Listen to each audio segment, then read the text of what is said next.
let everybody slowly get to their seats here.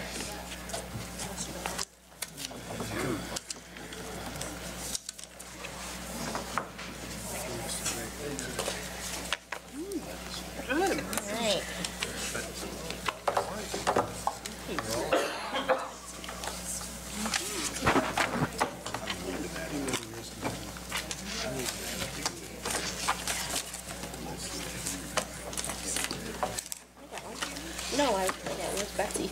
Oh. All right, where's Phil? Oh, Phil's back there. Okay. All right, we are going to call this meeting to order for March 14th, and I ask the clerk to call the roll. Thank you, Madam Chair. Commissioners Antor. Here. Breivy. Yes. Bulkowski. Present. Hennessy. Here. Jones. Here. Kalman. Melton. Present. Morgan. Here. Honstein. Here. Saalfeld. Here. Skaggs. Here. Sparks. Present. Vice Chair Steck. Here. Commissioner Talon. Here. Vonk. Here. Voorhees. Womack. Here. Wooden. Here. Chair Bolter. Here. Madam Chair, you have 17 members present, 2 absent. You have a quorum. Thank you, Madam Clerk. I will call on Commissioner Antor for our invocation. Good morning. Morning. I'm looking out this group, and I'm just noting how much it's changed over the last 6 months or so. We got a lot of new faces. In the 10 years I've been here, we've had a lot of turnover, not only here but throughout the county. We no longer have our sheriff. We have a new sheriff in town, and it just reminds us how much life changes, and it can be pretty brutal sometimes. But isn't it great that we have a Lord and Savior that's always there for us? He is, He was, and He ever shall be. And He's there with us at all times, and it's just so reassuring. And I just hope my Lord and Savior is your Lord and Savior, so we can all have that peace that He gives us. And I'd like to pray right now. If we all bow your heads. Dear Heavenly Father, please look down upon our work with favor and help guide us as we move forward on behalf of the citizens of this county. Please forgive us for our indiscretions as we call upon your Holy Spirit to dwell amongst us now and in the days and months ahead. Please guide and protect all of our elected officials, including our President, members of Congress, our state representatives, and all those charged to protect us through the military and public service. Lord, we pray that you will give all those gathered here this morning wisdom as we make decisions that would reflect your will, so we can best serve the residents of Kent County. We ask this in Jesus' holy name. Amen. Amen. I pledge allegiance to the flag of the United States of America and to the republic for which it stands, one nation, under God, indivisible, with liberty and justice for all. All right, we are on to item 5 on our agenda, and I will call up our Treasurer Ken Parrish, for his annual investment report. Good morning, everybody. It's a pleasure to be back in front of you today with my annual investment report. Scintillating information for all. I can tell, Commissioner. I always start off my presentation the same way, talking about the slide principle. How many of you remember the slide principle? I got a few of you. All right. That's great to hear. For those of you who don't remember the slide principle, I don't take credit for making this up, but it refers to our investment principle. And that is that we invest with safety, liquidity, and yield in mind, in that order. And as far as that goes, I'm very proud to say that in over 22 years of being your treasurer, we've never lost a penny of principle. Safety is our utmost concern, always has been, always will be. After that, we want to make sure that we're investing so that we always have the funds available when we need them, even when curveballs come our way, like, hey, we have the opportunity to buy a building, I need $5 million in the next 3 days. We're able to handle that for you. So, and then finally we look at yield, trying to get the best yield that we can within the above parameters. So, This is the top of the report. You all should have received the report from Pam. We basically have money in 3 different types of investments. We have government securities, federal agencies, federal treasury notes, bonds, those sorts of things. We have some money in some pooled funds that are specific to governmental units in the state of Michigan. And then we have money in a variety of banks and credit unions through CDs, money market accounts, and savings accounts. The government securities, we have roughly $55 million there. Those are all backed by the federal government, so we believe that they're extremely safe. The pooled funds, these are liquid funds. We can take these out any day, every day that we need to. But in the recent interest rate environment, they've been very competitive with longer term rates. So we have about $40 million in the liquid funds. And then we have about a little over $250 million in banks and credit unions that operate in the state of Michigan. All the way from our smallest investments, just over $500,000 with the Consumers Credit Union, on up to almost $32 million with the Bank of America. And if I remember right, there's 20 or 21 banks and credit unions on the list right now.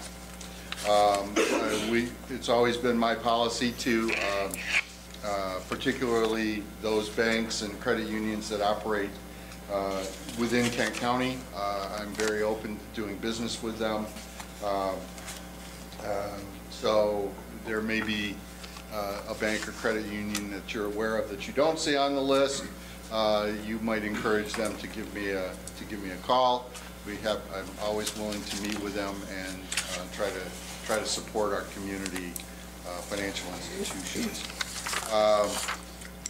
We then have about a little over $6 million in a variety of, we have approximately 30 checking accounts that relate to a lot of the different departments and whatnot. And as of 12/31, we had about $6 million spread over those various bank accounts.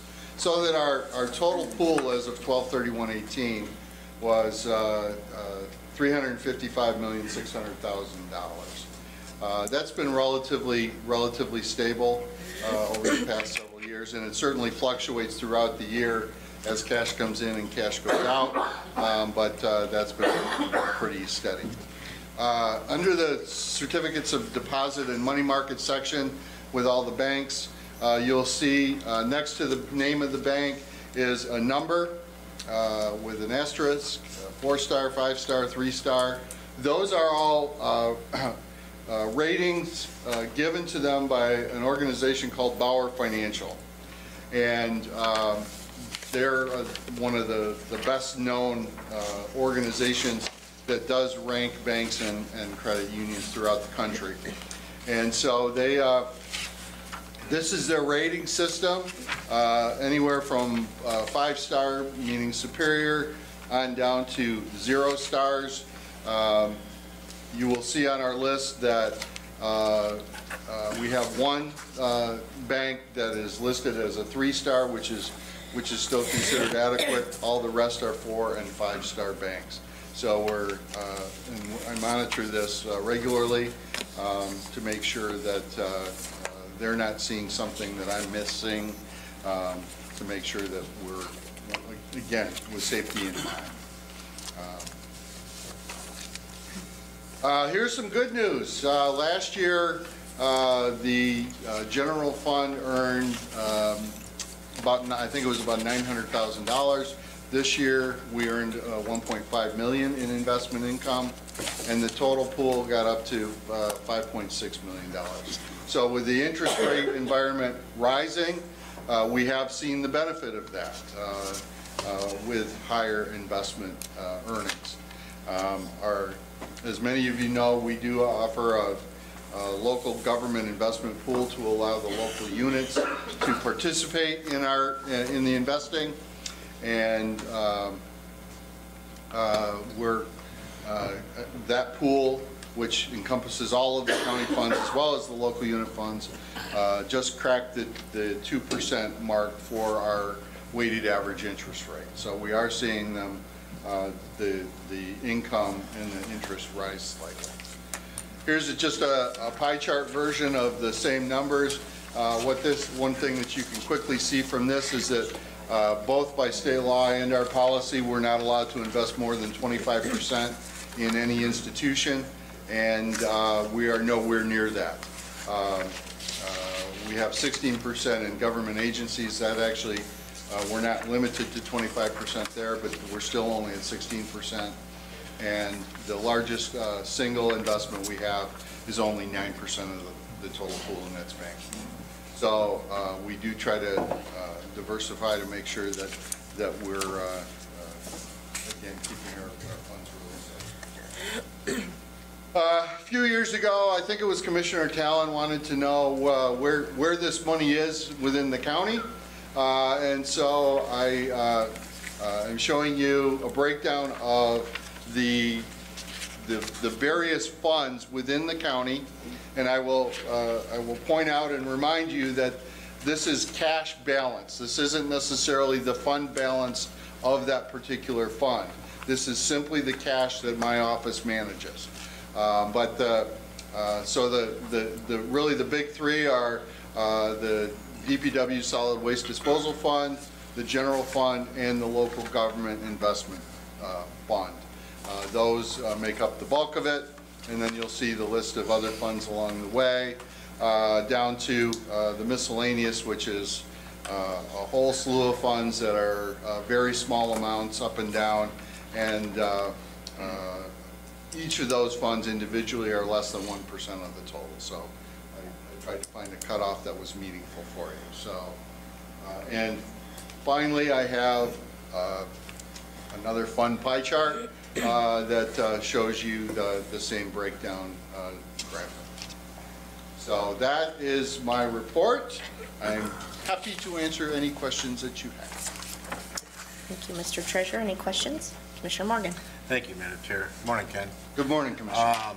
I see most of your investments are spread in the banks, are spread over mostly 4 and 5. You do have 1 3 in here with a small amount. Mm-hmm. When does that, is there any other criteria for cutoffs, or if they make the cut? 3 is kind of adequate. It is, and you know, that's why we don't have a lot of money with them, but we still, again, they do operate in Kent County. We do want to try to support them, but we do keep a very close eye on them, as we do all the others as well. But yeah, so that I'm comfortable that 3 is adequate, but again, I'm not going to pour millions and millions of dollars there. We do also look at the size of the bank in determining the amount that we invest with them.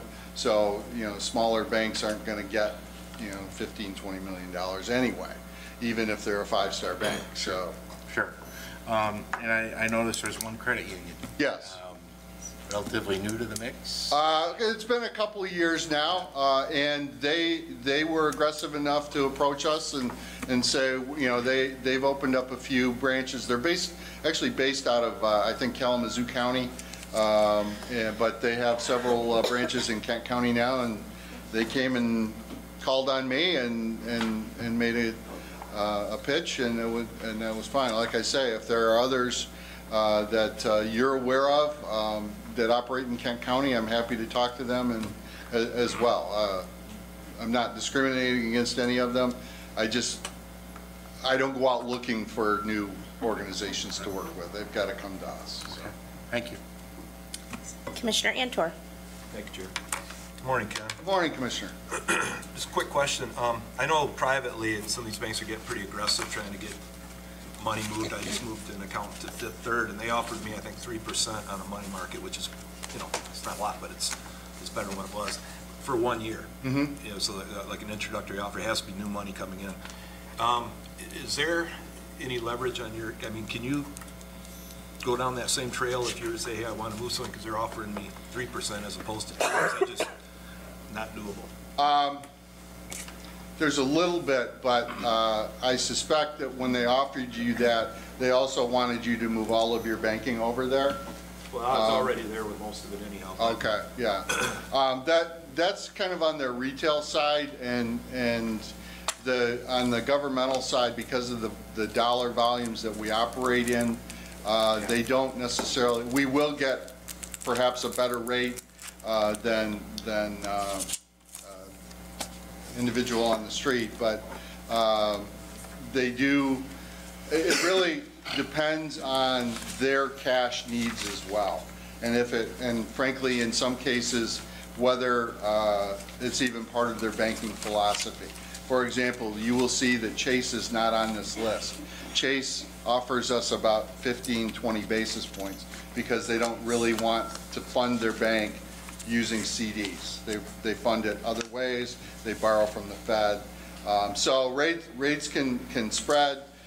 We will occasionally get contacted and say, hey, we have a need for X amount of dollars for a particular project, so we'll offer you 25 extra basis points, and we'll take a look at that in terms of if we have the cash available to do that or not. But it is a little different than what they term the retail market. Okay, thank you.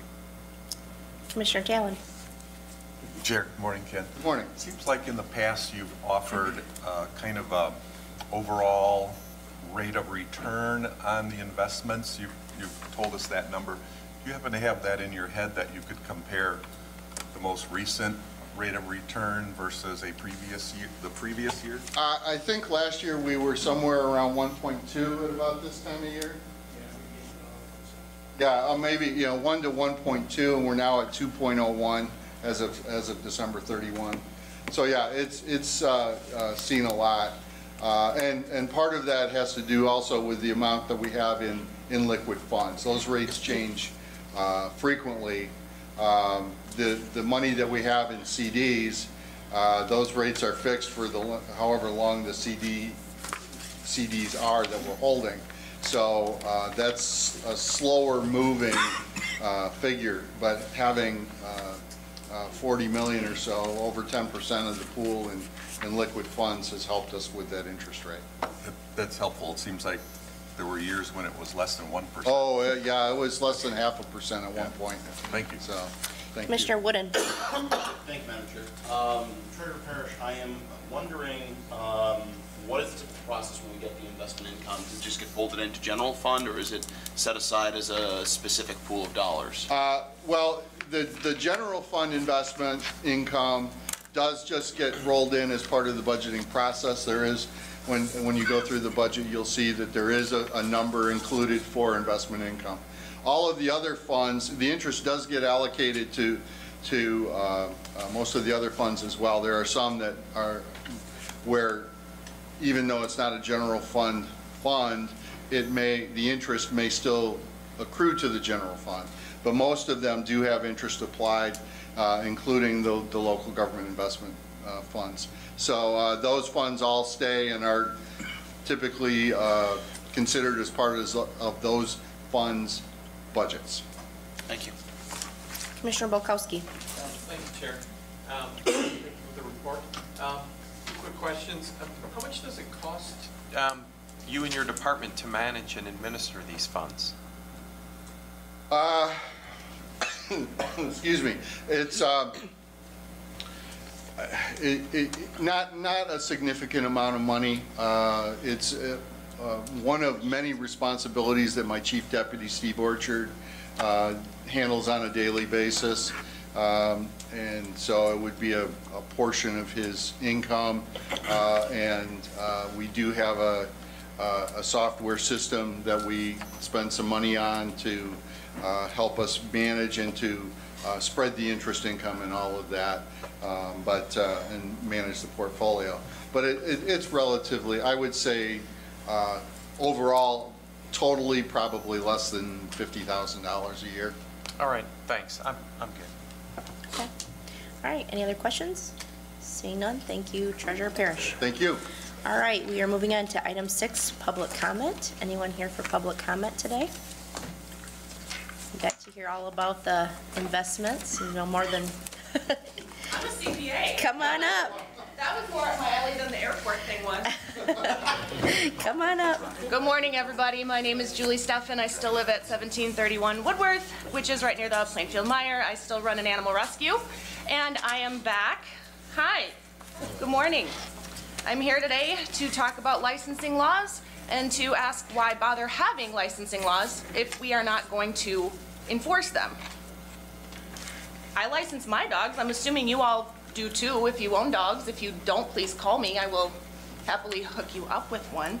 Anyway, after the last meeting where we talked about the dogs at Hamilton, we got a FOIA back where we were able to read through 11 years of complaints against this owner. And in those 11 years, he was told again and again and again to license his dogs. And he did not do that. From what I can tell online, you can go online and it's public, you can look up if someone's dogs are registered. And as of last night, there are no registered dogs at that address. And my question is why? Why is he allowed to have dogs that are not licensed when all of the rest of us law-abiding citizens license our dogs? So, is licensing good? Yes, absolutely. We love licensing. Here's why. Money. First of all, it's money for the shelter. That's amazing, great, wonderful. Thing two, to license a dog, it must have a rabies vaccine. That has to be done at a vet. AKA, for a dog to be licensed, it has to have at minimum seen a vet for a rabies shot. That is a hassle if you don't want to do it. You have to take your dogs there. You have to go downtown. You have to license your dogs. It's a step, it's a hoop, it's something that dog breeders and dog flippers are not going to bother to do. So what I am asking today is for animal control to do its job. I want them to fine this owner for 11 years of repeatedly not licensing the dozen or so dogs that we could see coming in and out of his property over the last 11 years. And I am asking that, I don't know who to ask. Do I call the police? Do I call animal control? They're not doing this, obviously, so I guess I would call the police. I don't know who to ask to demand that his dogs have to be licensed just like the rest of all of ours. For any of you who have been following the situation, one of our animal activists was charged with trespassing for videotaping the dogs on this guy's property. So I wanted to let you guys know those charges were dropped. She was not prosecuted. So if that's a story that I haven't had the opportunity to tell you all yet, I'm hoping to meet with you all and we'll go through all of that. But those charges were dropped, so I wanted to update everybody that that's a non-issue anymore. I thank you guys for your time, and I will see you in 2 weeks. Thanks, Ms. Steffens. Any other public comment today? All right, seeing none, we're moving on to item 7, consent agenda, and I'll call on Commissioner Antor. I move the consent agenda. Moved by Commissioner Antor, support by Commissioner Softfeld. Any questions or comments on the consent agenda? All right, seeing none, this is a roll call, I'm sorry. Madam Clerk, please call the roll. Thank you, Madam Chair. On the motion to adopt the consent agenda, Commissioners Antor. Yes. Breivy. Yes. Bulkowski. Yes. Hennessy. Yes. Jones. Yes. Kallman. Melton. Yes. Morgan. Yes. Ponstein. Yes. Saalfeld. Yes. Skaggs. Yes. Sparks. Yes. Vice Chair Steck. Yes. Talon. Yes. Commissioners Talon. Vonk. Yes. Voorhees. Womack. Yes. Wooden. Yes. Chair Bolter. Yes. Madam Chair, you have 17 yeas, 0 nays. The motion passes. The consent agenda is adopted. Thank you, Madam Clerk. We're going to move on to item 8, resolutions, and I'll call on Commissioner Skaggs for the first resolution. I move Resolution 16 of today's date, adding a veteran service representative per a grant from the Michigan Department of Military and Veteran Affairs. Moved by Commissioner Skaggs, support by Commissioner Wooden. Any questions or comments on this issue? Seeing none, this is a roll call. Madam Clerk. Thank you, Madam Chair. On the motion to adopt Resolution 314-1916, Commissioners Antor. Yes. Breivy. Yes. Bulkowski. Yes. Hennessy. Yes. Jones. Yes. Kallman. Melton. Yes. Morgan. Yes. Ponstein. Yes. Saalfeld. Yep. Skaggs. Yes. Sparks. Vice Chair Steck. Yes. Commissioners Talon. Yes. Vonk. Yes. Voorhees. Womack. Yes. Wooden. Yes. Chair Bolter. Yes. Madam Chair, you have 17 yeas, 0 nays. The motion passes. Resolution 314-1916 is adopted. Thank you, Madam Clerk. On to Resolution B, I'll call on Commissioner Breve. Thank you, Chair. I move Resolution 17 of today's date, Michigan Natural Resources Trust Fund Grant, the submission for Chief Hazy Cloud Park, and that's from the Parks Department. Support. Moved by Commissioner Breve, support by Commissioner Jones. Any questions or comments? Commissioner Ponstein. Thank you, Chair Bolter. Wayman, how sure are we that the 30% that's going to end up as the local match, that we're going to be able to do that? And what are the sources that we're looking at? Not sure of the sources, but could you, maybe Matthew, come up, but I'm pretty certain we have a pretty good read on it. Could we just speak to that? For the current properties right now, we're working with the landowners in Ada Township that we're closing on.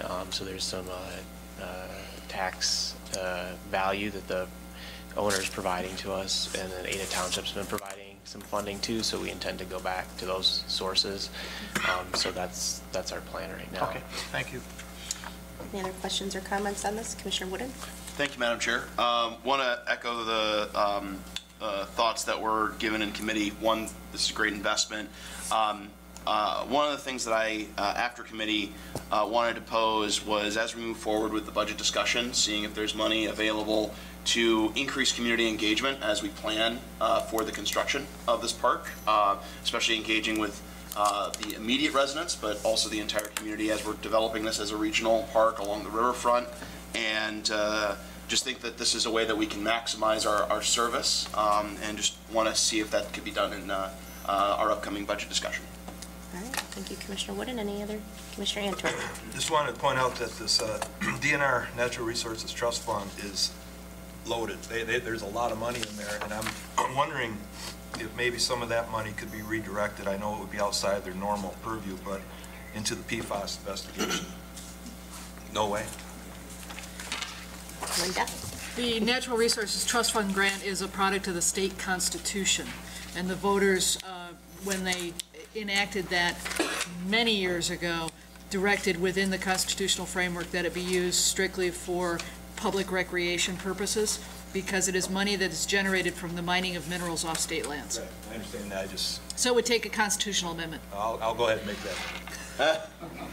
Any other questions or comments? Commissioner Bukowski. Yeah, just want to follow up. I don't know if, Wayman, you've had an opportunity or staff to reach out to the American Indian community. The question is, I don't know if the name Chief Hazy Cloud is honorific or not, and I just want to make sure that as we move forward that it truly is that, to honor this person. Right. So. We've actually been doing research, internal documents, and on this issue, so we've been looking at that. So thank you so much. Yep. Any others? All right, seeing none, this is not a roll call. All in favor say aye. Aye. All opposed? Motion passes. On to item 6, and I'll call on Commissioner Breve again. Thank you, Chair. I would like to move Resolution 18 of today's date to amend the Crime Victim Rights Act grant budget and add one full-time victim witness advocate in the prosecutor's office. Moved by Commissioner Breve, supported by Commissioner Wooden. Any questions or comments? All right, seeing none, this is a roll call. Madam Clerk, please call the roll. Thank you, Madam Chair. On the motion to adopt Resolution 314-1918, Commissioners Antor. Yes. Breve. Yes. Bulkowski. Yes. Hennessy. Yes. Jones. Yes. Kallman. Melton. Yes. Morgan. Yes. Ponstein. Yes. Saalfeld. Yes. Skaggs. Yes. Sparks. Yes. Vice Chair of Steck. Yes. Commissioners Talon. Yes. Vonk. Yes. Voorhees. Womack. Yes. Wooden. Yes. Chair Bolter. Yes. Madam Chair, you have 17 yeas, 0 nays. The motion passes. Resolution 314-1918 is adopted. Thank you, Madam Clerk. On to item D, and I'll call on Commissioner Morgan. Thank you, Madam Chair. I'd like to move Resolution 19. It's from the Treasurer's Office. It's to authorize collection of certain winter 2019 taxes in the summer of 2019 All for the right. city of Grand Rapids. Moved by Commissioner Morgan, support by Commissioner Vonk. Questions or comments on this? All right, seeing none, this is a roll call. Madam Clerk, please call the roll. Thank you, Madam Chair. On the motion to adopt Resolution 314-1919, Commissioners Antor. Yes. Breve. Yes. Bulkowski. Yes. Hennessy. Yes. Jones. Yes. Kallman. Melton. Yes. Morgan. Yes. Ponstein. Yes. Sawfeld. Yes. Skaggs. Yes. Sparks. Yes. Vice Chair Steck. Yes. Commissioners Talon. Yes. Vonk. Yes. Voorhees. Womack. Yes. Wooden. Yes. Chair Bolter. Yes. Madam Chair, you have 17 yeas, 0 nays. The motion passes. Resolution 314-1919 is adopted. Thank you, Madam Clerk. On to item 6. I'll call on Commissioner Morgan again. Well, thank you, Madam Chair. This is from the Treasurer's Office also.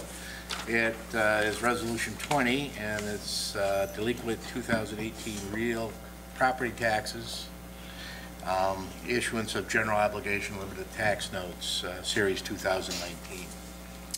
Moved by Commissioner Morgan, support by Commissioner Bolkowski. Any questions or comments on Resolution E? Seeing none, this is a roll call. Madam Clerk. Thank you, Madam Chair. On the motion to adopt Resolution 314-1920, Commissioners Antor. Yes. Breivy. Yes. Bolkowski. Yes. Hennessy. Yes. Jones. Yes. Kallman. Melton. Yes. Morgan. Yes. Ponstein. Yes. Sawfeld. Yes. Skaggs. Yes. Sparks. Vice Chair Steck. Yes. Commissioners Talon. Yes. Vonk. Yes. Voorhees. Womack. Yes. Wooden. Yes. Chair Bolter. Yes. Madam Chair, you have 17 yeas, 0 nays. The motion passes. Resolution 314-1920 is adopted. Thank you, Madam Clerk. We are on to item 9, which is the 1-minute public comment of our meeting today. Anyone wishing to come speak for 1 minute? All right. Seeing none, on to item 10, Commissioner reports. Commissioner Breivy. Thank you, Madam Chair. I have a brief report from the Community Health Advisory Committee. We met last week, Thursday. We had an action request to approve 2 sanitarians, and we did that, and the sanitarians would be available to do lead home inspections, which is definitely a need, so that will be coming through to the board in the next few weeks, most likely. And the health department's also working with the prosecutor's office on enforcing some enforcement issues that they've been having with homes that have had reoccurring issues with lead. And so we'll see what happens with that. I think it's still in process. There's some issues to iron out, but that will be a big thing for the county. And then I'd also like to invite, all the commissioners, if you'd like to check out the animal shelter, just see how the process is, meet some of the staff, you're welcome to do so. Just contact Adam's office at the health department, and they can connect you, and who knows, maybe you'll come home with a furry friend. So it could be a beneficial trip. So that is my report. Thank you, Commissioner Breivy. Commissioner Bolkowski.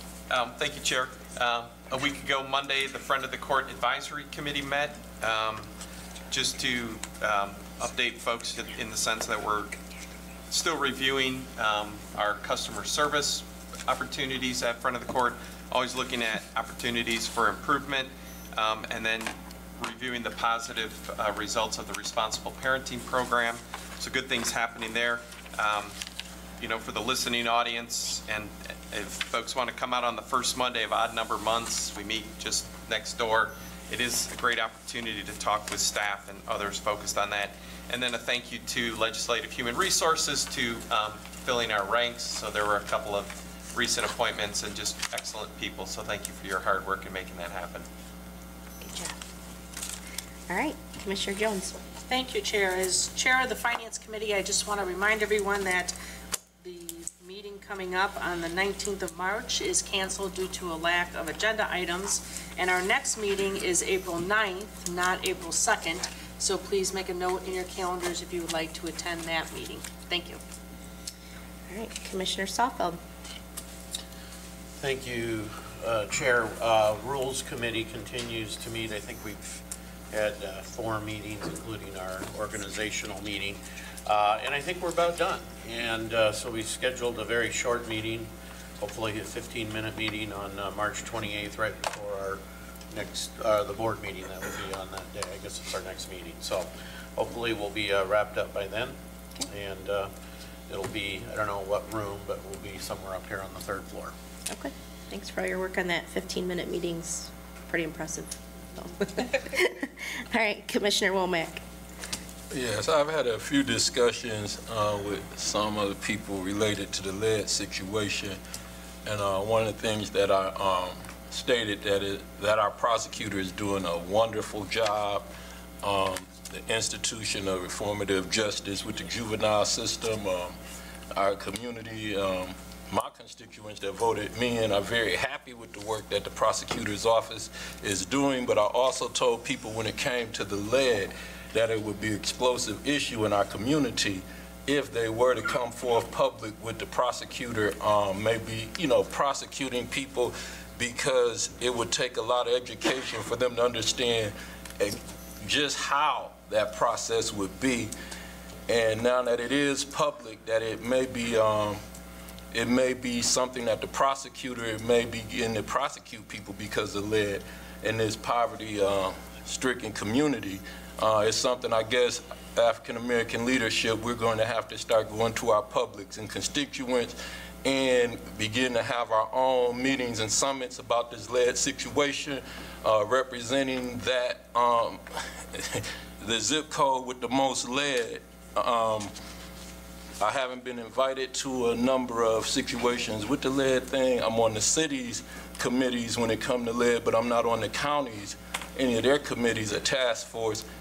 And this was something I tried to talk to, I think I mentioned it to Adam, and I know I mentioned it to some of the people within the county when it came up. I'm not sure if I talked to Adam about it, but I'm sure I talked to some people about it. But now that it is public, that the prosecutor is going to be involved, I think we have to have emergency meetings in the African-American community, because I felt that one of the best ways to get some of these landlords to moving would be the same way that the city is putting a lot of fines on homes, and those fines can move over to your taxes. That's been very effective in removing blight, and I thought that that might also be something that would be very effective when it comes to helping remove the lead, or a first situation to look at before we made it criminal. And maybe it's not going to be criminal, but that is the implication that we get in our community.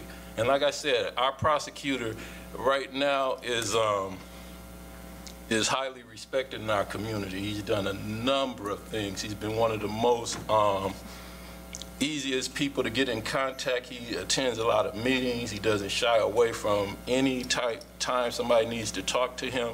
And I really warned against bringing him into that situation like that, because I thought it would be very explosive in the community. So that's basically all I have to say about that, and I hope we can have another discussion, or if it's not as an explosive issue as I'm feeling it's going to be for my community, I would like to be brought in on some meetings just to know exactly how the prosecutor is going to be brought into it, so when I'm asked by my constituents, I can explain it to them, because we believe poor people that can't afford to get let out of their homes may be in prison, and we don't think anybody should be in prison because they don't have the money to repair their homes.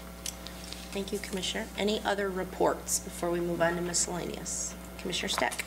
Thank you, Chair Bolter. Just a brief report from the Lakeshore Regional entity. We did finish out our fiscal year of 2018 with the final financial reports, and it reported an approximate $13 million operating deficit for that year.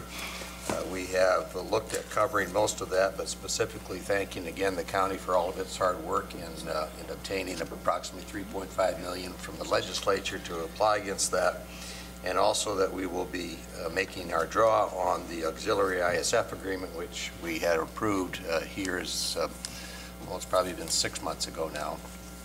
So also thank you for the county's participation and support in that regard. It's almost enough to cover that deficit, but not quite enough, so we still continue our conversations. Thank you for all your continued work on that. Any other reports? All right, let's move on to item 11, miscellaneous. Commissioner miscellaneous today, Commissioner Antor. Yeah, I just kind of found it kind of ironic. We were talking about marijuana today, recreational and medical marijuana this morning. And I think I just read where vaping products flavored vaping products are now, For minors. oh, for minors, okay. But is it illegal to Saw sell? your post. Is it illegal to sell them in retail stores, or is that just for minors? I thought they were pulling them. I think it's for minors, but I'll double check. Okay. They moved it to 21 too, the vape. Really? There's that age thing again. There you go. When are you an adult? That's it? Okay, thank you. Any, Commissioner Talon, I'm sorry. Thank you, Chair.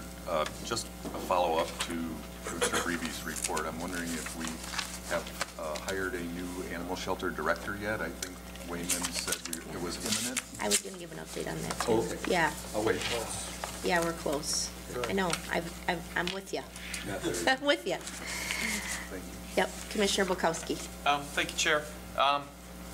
Just a moment of non-humility during Lent.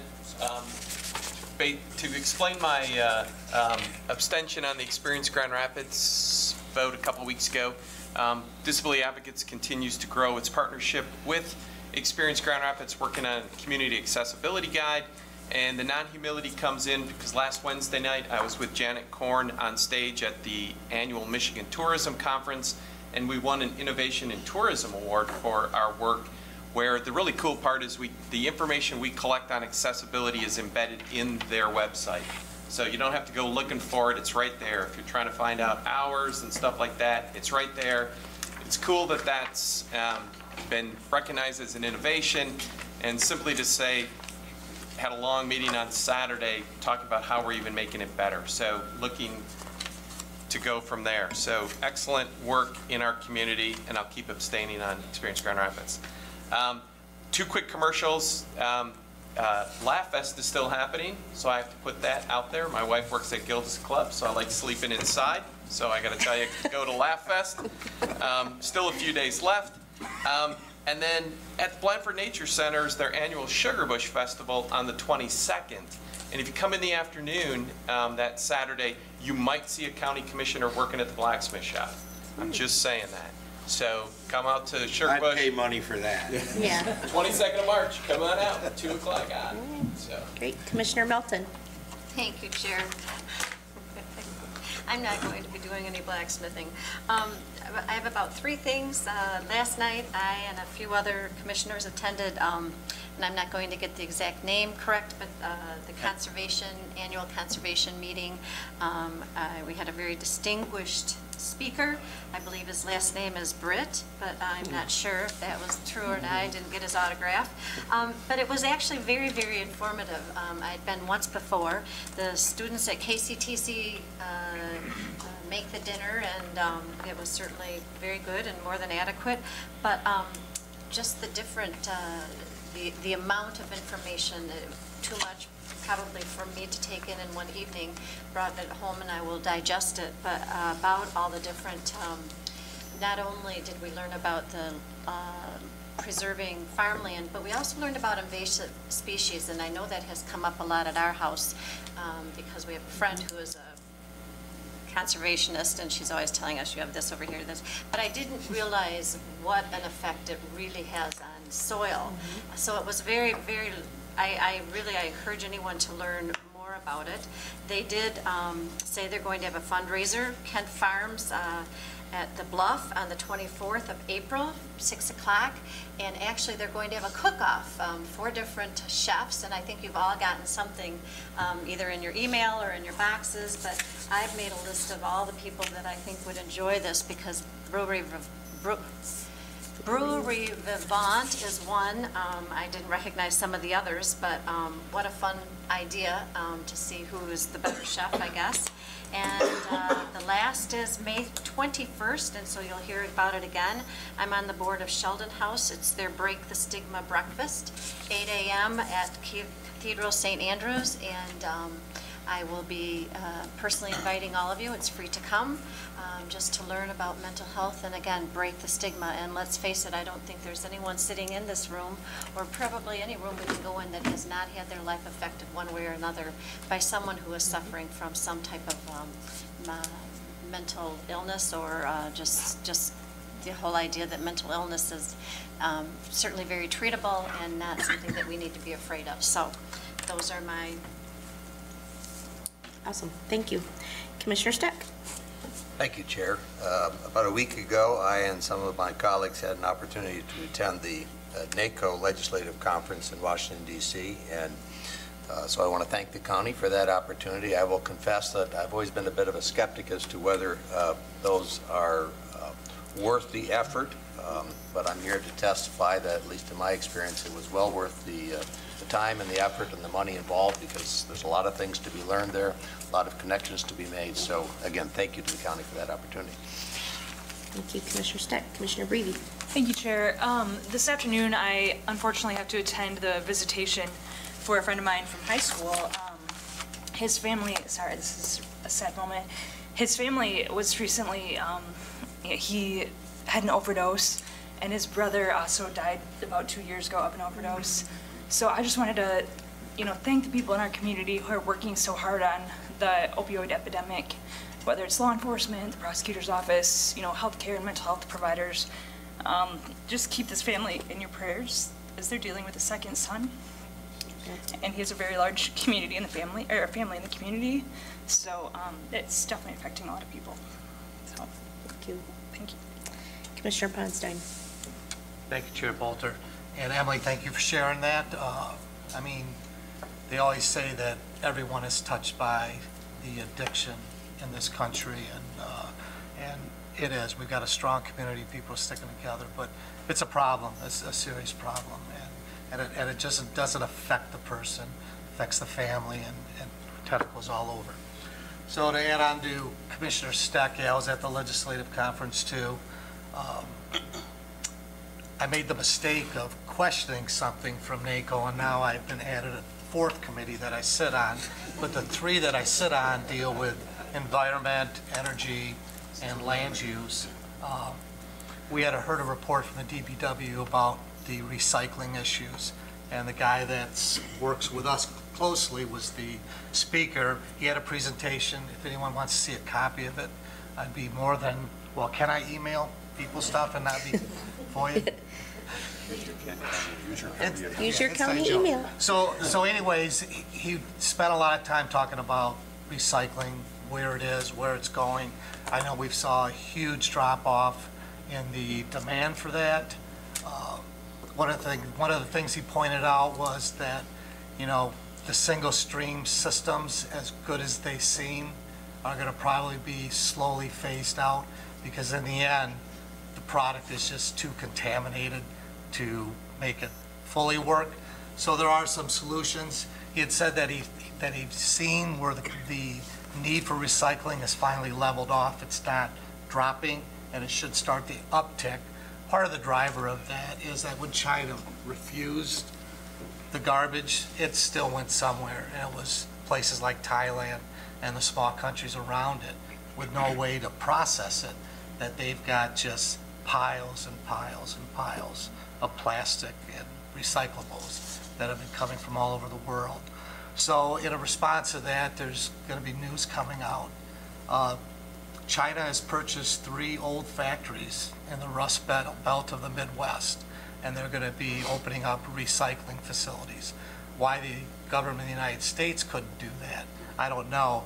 But the downside of that is that after the recycling, the end product, which is very highly in demand, they're just going to ship that back to China and then leave us with whatever that's left.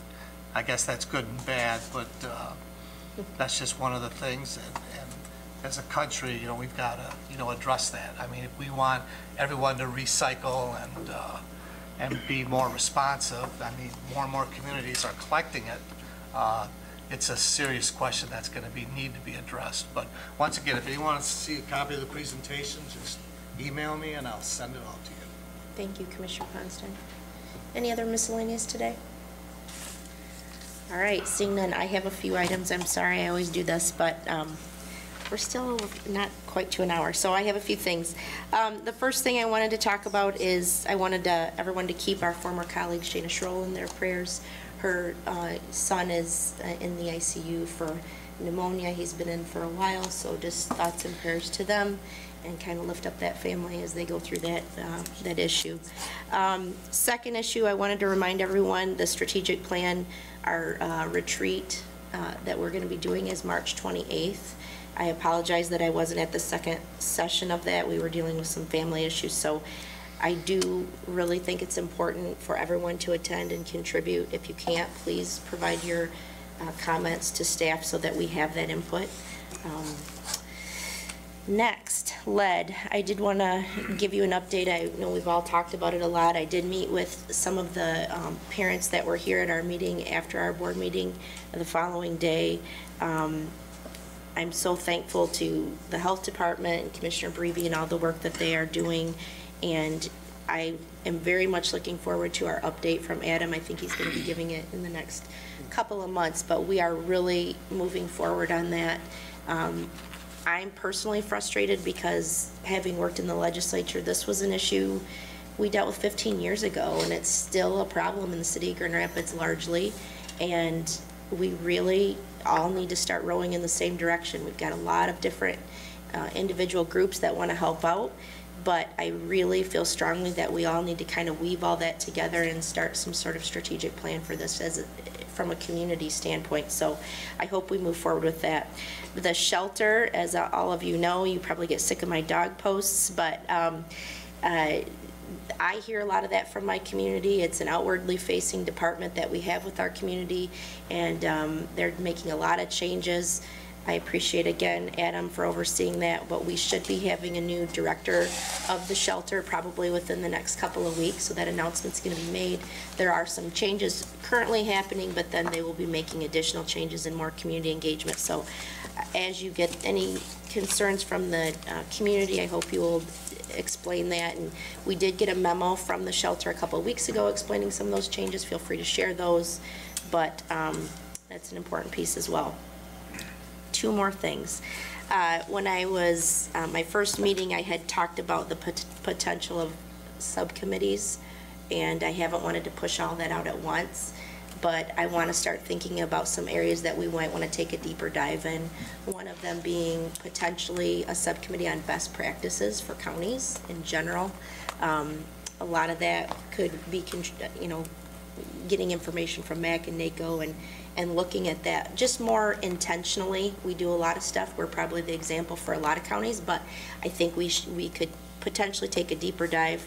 I know everybody's talked about parks in the past. We may be looking at that.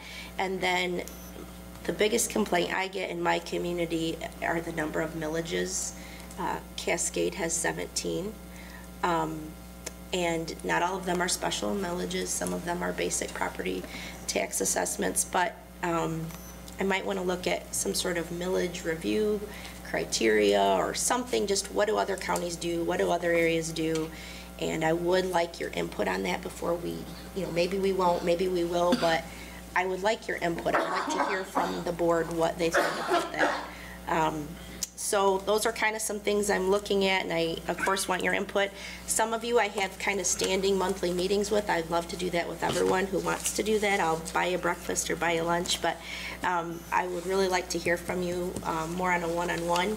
And last but not least, it seems like we're doing a trend. We've celebrated Commissioner Mast, and we celebrated Commissioner Saalfeld, and today we are going to celebrate Mr. Wayman Brett for his 15 years of service to the county.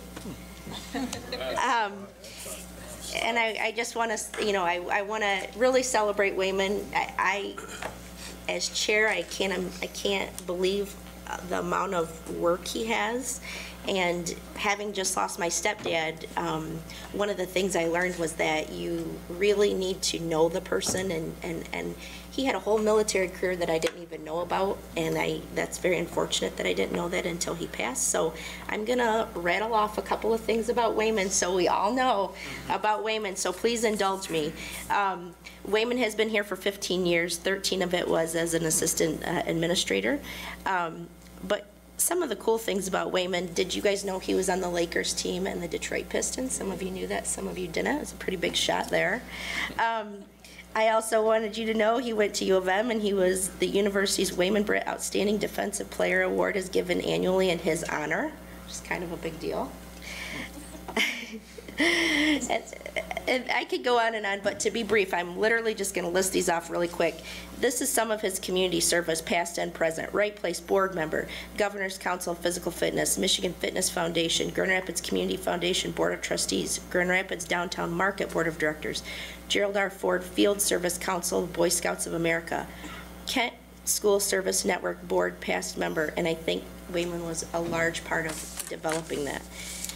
K-Connect Board of Trustees, West Michigan Sports Commission, Mel Trotter Ministries Board of Directors, Floyd Mayweather Foundation Advisory Board Member, Kent County Family Independence Agency Board Member, Grand Rapids Job Corps Community Relations Council, Grand Rapids School of Bible and Music Board of Trustees, Grand Rapids Center of Environmental Studies Board of Directors, and Kent County Red Cross, and that's just what's on the list. I'm sure there are many others, and I'm sure his wife has better stories and better information, but I just want to celebrate Wayman in his 15 years. So he gets this cool pin.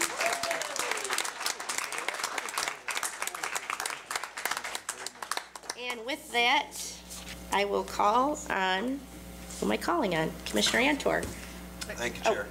Before they do that, I am guessing that they are going to induct Mrs. Britt into the sainthood. They probably should. Certainly that all those things don't come without someone at home who is holding down the fort. Dinah. We should do a Dinah Award. All right, Commissioner Antor, I call on you. Thank you, Chair. I move to adjourn, subject to call of the chair, to Thursday, March 28th, 2019 at 8:30. Support. All right, moved by Commissioner Antor, support by Commissioner Morgan. All in favor, say aye. Aye. All opposed? Motion passes. We are adjourned.